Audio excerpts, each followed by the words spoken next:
আমরা যদি মানুষের গড়ায়ু চিন্তা করি বাংলাদেশে প্রায় ৭২ বছর একজন মানুষের গড়ায়ু ৭২ বছর।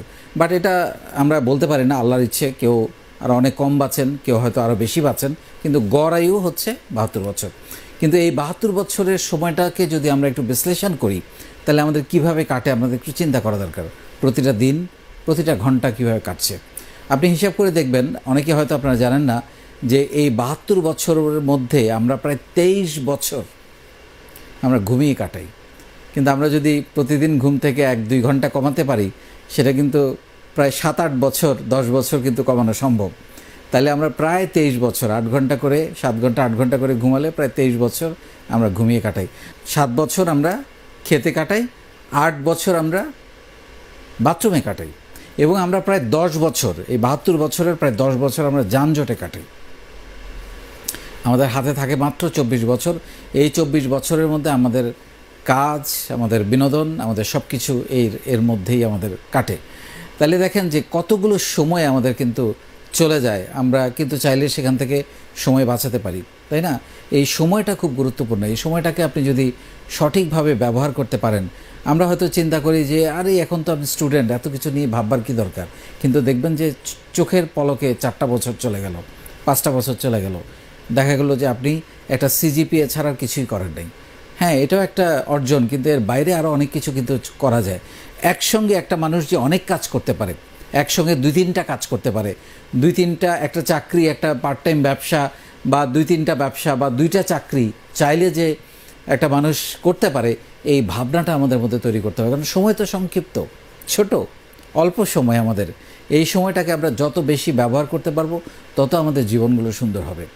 কারণ দেখেন, প্রত্যেকটা মানুষের জীবন কিন্তু প্রত্যেকের জন্য কিন্তু ২৪ ঘন্টায় একদিন। প্রত্যেকটা মানুষের, যে যত সফল হয়েছে, যে যত অসফল হয়েছে, যে যত ভালো কিছু করেছে, প্রত্যেকটা মানুষের সময় কিন্তু ২৪ ঘন্টায় একদিন।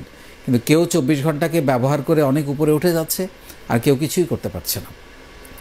বিল গেটসের ২৪ ঘন্টাও যা, আমার মতো ইকবাল বাহার বা আমাদের দেশে বা আমাদের মতো ক্ষুদ্র মানুষদেরও ২৪ ঘন্টা একই। কিন্তু সে কিভাবে ব্যবহার করছে, আলিবাবা কিভাবে ব্যবহার করেছে তার ২৪ ঘন্টাকে, আমরা কিভাবে ব্যবহার করছি, বা বাংলাদেশের এরকম আরও বড় বড় যারা আছেন, আজকে আমরা বাংলাদেশের বড় বড় ব্যবসায়ীদের কথাও যদি বলি, যারা সৎভাবে অনেক বড় ব্যবসায়ী হয়েছেন, তারা কিভাবে তাদের সময়টাকে ব্যবহার করেছেন। আপনি চিন্তা করেন, একটা ক্লাসে যদি ৪০, ৫০, ৬০ জন শিক্ষার্থী থাকে, একই শিক্ষক, একই লেসন, একই পড়া, একই টপিক, একই সাবজেক্ট, একই বিষয় পড়াচ্ছে, কিন্তু কেউ ফার্স্ট হচ্ছে, কেউ সেকেন্ড হচ্ছে, কেউ থার্ড হচ্ছে, কেউ সিজিপিএ গোল্ডেন 5 পাচ্ছে, কেউ ফেল করছে, কিন্তু শিক্ষক কিন্তু একই রকমভাবে। এবং একইভাবে আমরা যদি বৃষ্টির কথা চিন্তা করি, আকাশ থেকে যে বৃষ্টি পড়ে, সবার জন্য পড়ে, কিন্তু কেউ ভেজার সাহস পায় না। আবার যে ব্যাকবেঞ্চার পিছনে বসে আছে, ভালো রেজাল্ট করছে না, সেও হয়তো দেখা যায় কোনো এক সময় এমন চমক ঘটিয়ে ফেললো লাইফে, তার পরবর্তী জীবনে তার লেগে থাকা, তার চেষ্টা, তার শ্রম, তার মেধা দিয়ে, যে ওই একই ক্লাসের হয়তো ফার্স্ট বয়কে, যে গোল্ডেন জিপিএ 5 পেয়েছে, তাকে হয়তো সে চাকরি দিতে পারে। সো জীবনে সব কিছুই ঘটা সম্ভব, কিন্তু আপনি সেটাকে আসলে সত্যিকার অর্থে ব্যবহার করতে পারছেন কিনা, এটা হচ্ছে সবচেয়ে গুরুত্বপূর্ণ।